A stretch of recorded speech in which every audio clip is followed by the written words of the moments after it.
지금처럼 계속 하면 그 뉴스 공장이 아니라 뉴스 꼬장 소리를 듣게 될 것 같으니까 이제 톤 조절을 하신 거 아닌가 싶어요. 언제부터 정청래가 친문계였어? 그 맞아요. 그거 그 이야기를 하고 싶은 거예요. 야, 내가 친문계지 저희가 진짜 친문이야? 아니야. 지금 그 얘기라서 사실 고민정 형이 실제로 가져갈 표보다 네. 정청래 의원이 느끼는 타격감이 더 셀 거예요. 우리 김민석 총리 얘기를 좀 해보도록 하겠습니다. 김민석 전 총리가 김어준의 유튜브 프로그램 출연을 했는데 해당 프로그램에서 김 전 총리의 모습이 담긴 계엄 당일날 국회 CCTV 모습이 담긴 영상을 공개를 했습니다. 보니까 계엄 당일 국회 표결에 불참해서 공격받던 김 전 총리를 사실상은 이제 두둔한 모양새예요.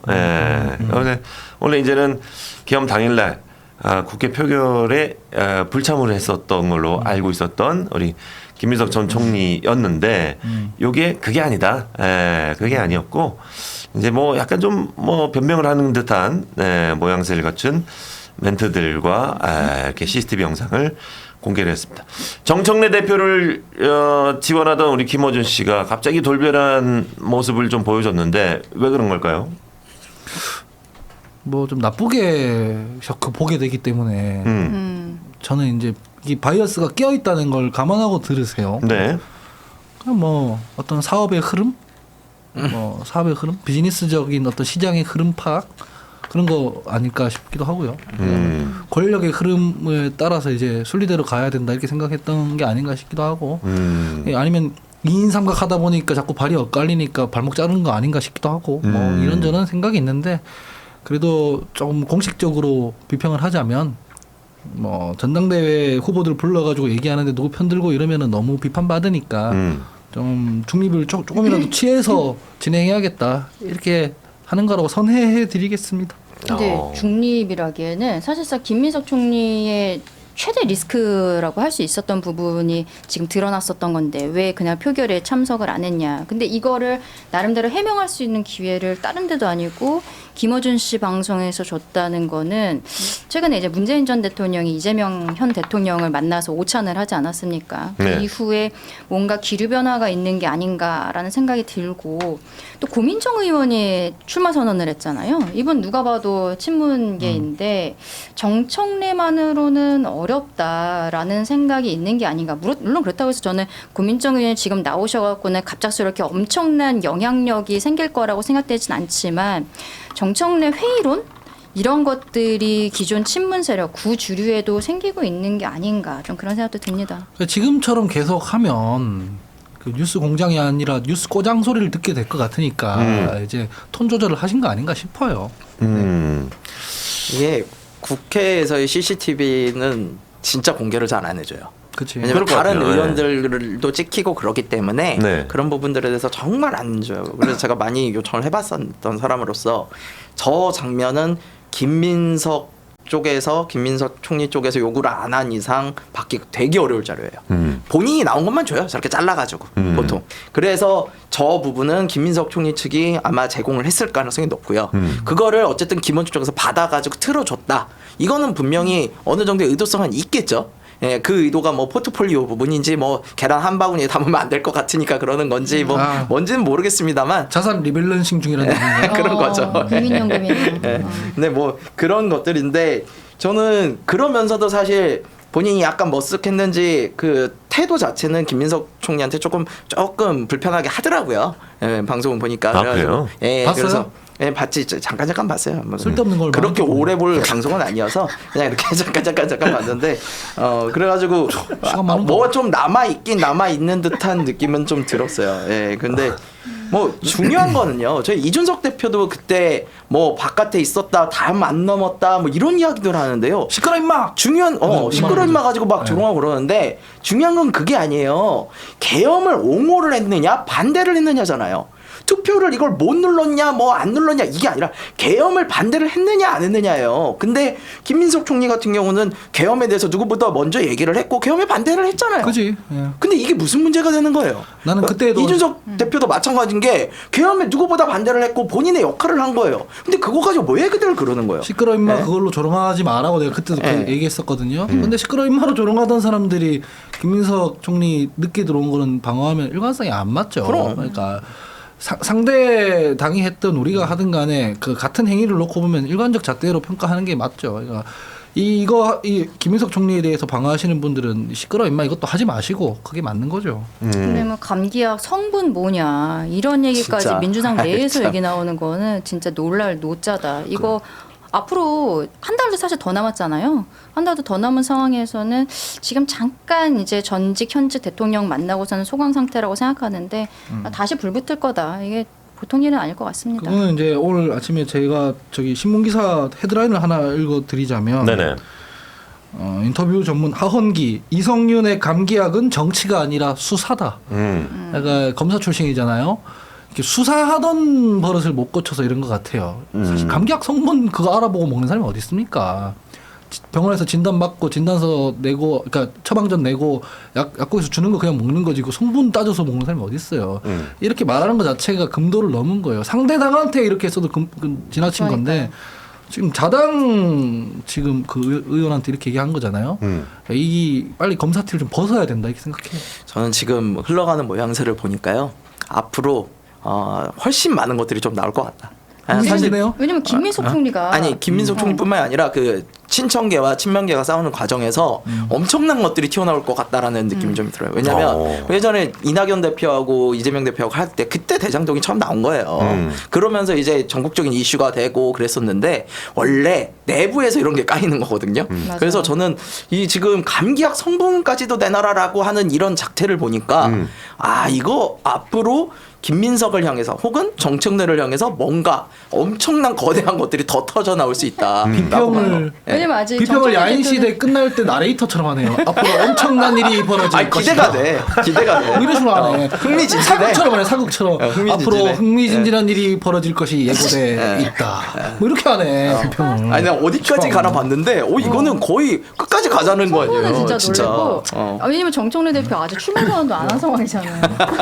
김민석, 송영길 두 분만 출마 선언했고 이제 고민정 의원까지. 저런 정청래 받아도 싸다, 대표는 이거는. 아직 뭐 출마 선언도 안 한 상황에서 성분 얘기가 나오는데 그리고 김민석 총리가 지난 총리 청문회 과정에서 의혹이 너무 많았잖아요.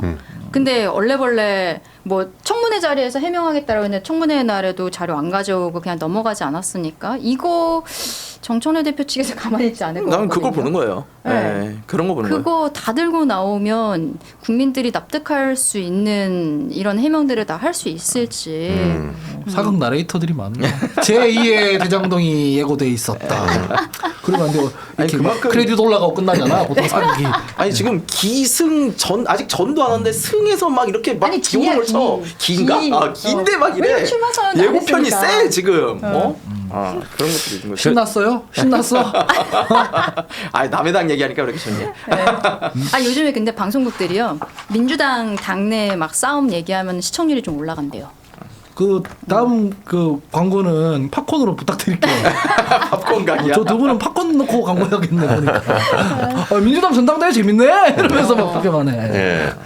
자 이렇게 되면 사실 전청래 대표가 약간 좀 외로워질 것 같은데 김어준 씨가 진짜로 약간 김민석 쪽으로 약간 좀 뭐 줄을 바꿔 쓰기 시작했다라고 하면은 사실 전청래 대표 입장에서 좀 서운할 수 있지 않습니까? 이게 사실은 제가 방송에서는 한 번도 안 했고 사석에서 그냥 하는 얘기인데 네. 구도가 뭐 저분들은 지금 친석대 뭐 친청 이렇게 막 나누잖아요. 네. 용역평론 이러면서 실제로는 안 그래요?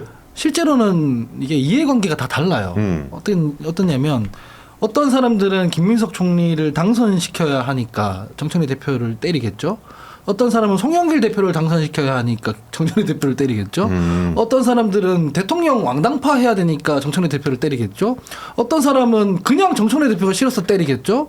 그리고 뭐 저 같은 사람들은 김어준 씨나 뉴스공장에 고리를 걸어가지고 강성 지지층에 어떤 지렛대를 삼아가지고 당내 투쟁에서 이기고 하는 그게 정당 민주주의를 해친다 생각하니까 정청래 대표를 때리겠죠. 서로 다른 이해관계와 다른 명분으로 때리는데 방법론이 다 같아요. 정청래를 때리는 거잖아요. 네. 그러니까 모든 사람들한테 계속 맞는 거죠. 아 하나 빼먹었다. 친문들은 정청래 대표가 하는 행위가 세력으로서의 친문 진영이 하는 걸로 오해받기 싫으니까 정청래 대표를 때리는 거죠. 모든 사람한테 다 맞는 거죠. 그러니까 좀 외로울 수밖에 없어요. 많이 아프겠네요. 저는 상홍기가 고민정 의원 출마에 대해서 어떻게 생각하는지 궁금해요. 아무 생각이 없어요. 사실 솔직히 말하면 저는 알바노예요. 그냥 뭐 저는 당원들이 그냥 결정하면 된다고 생각을 하고 다만 정청래 대표가 다시 한번 특히 저런 방식으로 연임하는 건 정당 민주주의를 해칠 수 있기 때문에 반대하는 거지 나머지 후보들 누가 하는 거 저 이해관계랑 아무 상관이 없는 문제예요. 저는 어차피 저는 버려진 사람이에요. 어차피 내놓은 사람이에요. 그러니까 그게 안타까워서 그런 거지. 내가 알아서 살아남아야죠. 어떻게 살아남으려고 그러는 거야? 너무 걱정돼서 그러는 거야. 이렇게 살아남아야죠. 아, 그게 살아남을 수가 이렇게 있는 거야? 살아남아야죠. 예? 살아남을 수가 있는 거냐고. 장예찬 최고위원께서 저 자리에 강전혜 변호사님 자리에 앉았을 때 저한테 이런 얘기 한 적 있어요. 어떤 얘기죠? 아, 다른 방송이었나? 뭐 저한테 쟤는 뭐 어떻게 저런 스탠스랑 저런 포지션으로 아직까지 살아있냐 징글징글하다 이랬거든요. 살아있는 이유가 있습니다. 대중들이 모르는 제 일을 잘해요. 아, 그러니까 선거가 열리거나 당내에서? 선거가 열리거나 실무가 필요하면 막 저랬던 사람들도 끄집고 가서 다시 써요. 네, 그래서 아직까지 살아 있는 거예요. 그래서 이번 지난번 지방선거도 그렇고 지난번 전당대회도 그렇고 어디게 계속 불려가잖아요. 지난번 전당대회 때는 박찬대 어디- 도와줬죠. 근데 뭐 나 수박 묻었다고 할까봐 조용히 도와줬죠. 이 꼴 날까봐 도와준 건데. 그래서 제가 알아서 살아남으면 돼요. 이번 전당대회는 누굴 도와줍니까? 안 도와주니까 이러고 있죠. 아하. 도와주면 이런 식으로 비평 안 하죠. 그러네. 그럼 부공정하니까 이런 식으로 비평 안 하죠. 그래. 예. 그러면은 이번에 전당대회 구도가 고민정 의원까지 나온다 그러면은 김민석 정청리랑, 예, 그다음에 고민정 의원이랑 또 고민정 의원이 나온 거는 저는 이렇게 보여요. 언제부터 정청래가 친문계였어? 그 맞아요. 그거 그 이야기를 하고 싶은 거예요. 야, 내가 친문계지. 저희가 진짜 친문이야? 아니야. 지금 그 얘기라서 사실 고민정 의원이 실제로 가져갈 표보다 네. 정청래 의원이 느끼는 타격감이 더 셀 거예요. 왜냐면 자기는 그쪽 세력이랑 같이 연합을 해서 그쪽 세력의 대표 주자로서 지금 활동을 해야 되거든요. 네. 근데 이제 고민정 의원이 그 정통성에 대해서 그 친노 적자 뭐 이런 아하. 이야기에 대해서 브레이크를 걸고 나오는 셈이 되는 거거든요. 아하. 그러니까 이거 좀 아플 거예요. 이거 좀 많이 아플 거라고 보이는 상황이고 저는 그래서 정청래 대표가 이도저도 못하는 여기서 고민정을 때릴 수도 없잖아. 그러니까 이도저도 못하는 상황에서 좀 아플 거다라고 보여요. 근데 어쨌든 고민정 의원님도 뭐 유체 이탈 합법을 좀 얘기하더라고요. 네. 뭐 2030이 어쩌고 저쩌고 막 그러더라고요. 근데 내로남불 뭐 이런 얘기도 하고 그 문재인 정부 때부터 시작된 건데 약간 반성문부터 쓰고 시작해야 설득력이 높아질 것 같다는 생각은 들더라고요. 알겠습니다. 예, 어쨌든 뭐 정선혜 대표의 뭐 약간 좀 안타까운 소식이 조금 예고가 되지 않았나라는 생각이 좀 듭니다. 안타깝습니까? 뭐 개인적으로는 뭐 그러지 않을까요? 잘 아시는 관계 아니 정선혜 대표 개인적으로. 그래요? 본인이 그렇게 느낄 네. 거라고. 아 본인이 본인이. 뭐 악으로 깡으로 버텨야지 근데 어떡하겠습니까? 이게 어저께 밤에 사실 룰 이 싸움이 악물고. 있었어요. 민주당에서. 맞아요. 민주당에서 뭐? 비공개 최고위를 해서 네네. 네. 어저께 8시에 그 선호 투표제에 대해서 이거를 갈 거냐 말 거냐라는 싸움이 있었어요. 선호 투표제가 정확하게 뭐예요? 쉽게 말하면요. 네. 이제 우리 셋이 나왔어. 네. 근데 1, 2, 3위를 써요. 그런 다음에 아 순위를 쓰는 거구나. 그런 네. 다음에 둘이 남게 되면은 네. 그 다음에 2위 쓴 사람 탈락을 했잖아요. 네. 죄송해요. 그 김기욱 씨가 탈락하게 해서 네네 탈락했다고 진짜. 본인한테 쓴 사람들 1위 김기욱이 쓴 사람이 2등을 누굴 썼느냐를 네. 해서 2등한테 줘. 네. 만약에 김기욱, 김성열, 강전혜를 썼어. 네. 그러면 김기욱 씨가 탈락을 하면 김기욱 씨가 받았던 표 중에 김성열로 쓴 거는 나한테 주는 거야. 그걸 왜 줘? 그게 선호 투표제예요. 그게 선호투표예요. 그러니까 네.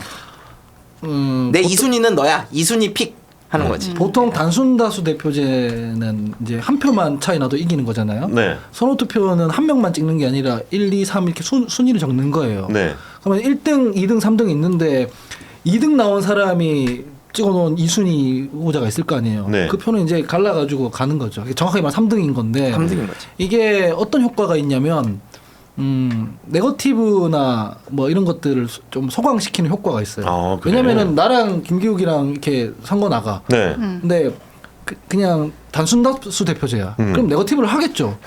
이 사람을 벌해주세요. 뭐 그래서 한 표라도 더 받으면 되니까. 근데 이렇게 선거 나갔는데 선호투표제야. 그럼 네거티브 하기가 어렵죠. 왜냐면 저 사람 지지하는 사람의 그렇지. 2등에 내 이름이 들어가는 게 나한테 유리하니까. 그렇지. 이런 효과가 있어요. 그래서 지금 저희 당 전당대회가 너무 난장판으로 벌어지니까 네거티브를 좀 소강시키려고 이런 걸 아마 고민했을 텐데, 근데 단점도 있어요. 뭐예요? 그 룰에 복속을 하면 플레이어들이 그래 네거티브를 그만하자. 나도 2등 후보한테 그러니까 상대 후보한테 뭐 2등 순위에 내가 들어가자 이렇게 생각하면 네거티브가 줄어들고 정책 경쟁이 되는데 싫어. 나는 계속 네거티브 할 거야가 되면 어떻게 되냐면 배제 투표가 돼요.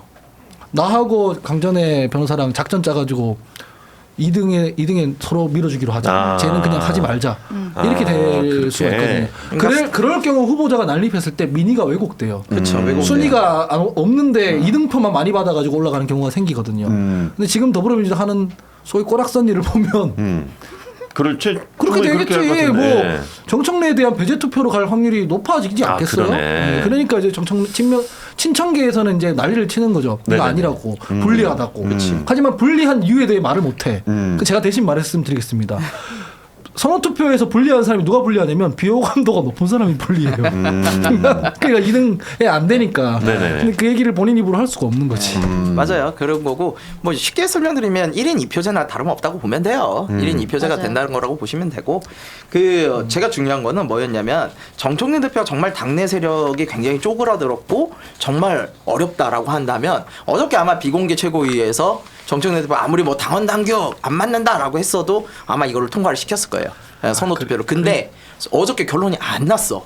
어저께 결론은 선호투표를 할 건지 말 건지도 결론이 안 났다는 건 아직까지는 그래도 최고위에서의 영향력은 좀 있는 것 같다라는 생각이 좀 드는 거죠. 그리고 그냥 하던 대로 했으면 좋겠어요. 룰 바꾼다고 한심한 캠페인이 뭐 괜찮아지겠어요. 지금 뭐 룰 때문에 생기는 게 아니라 본인들이 비전 경쟁 안 해서 생기는 문제인데 어퍼치나 매치나 그 뭐 마찬가지예요. 그냥 하던 대로 해서 시끄러운 얘기 안 나오게 했으면 좋겠습니다. 뭐 정청래 대표 고향인 충청권에서 시작하는 것 그치? 같고서도 뭐 김민석 총리 쪽에서 문제 제기하고 이런 것들이 있다 보니까 앞으로도 절차에 대해서도 계속 문제 제기를 하지 않을까. 근데 말씀하신 것처럼 오히려 잡음이 나지 않게 하려면 원래 하던 대로 해야 되거든요.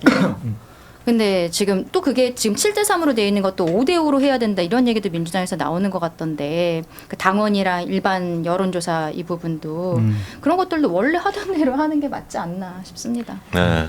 원래 룰싸움이 가장 치열해요. 특히 당 전당대회 같은 경우는 룰이 상당히 영향을 많이 미칩니다. 그래서 룰싸움을 캠프로서도 할 수밖에 없어요. 그래서 룰싸움이야 뭐 주장할 수도 있고 뭐 조금 얼굴 두꺼워도 그때는 맞았고 지금은 틀리다 뭐 할 수도 있어요. 그런데 제가 보기에는 단순히 룰싸움만으로 끝날 것 같지는 않은 분위기가 있다. 예. 그래. 그런 거예요. 알겠습니다. 예.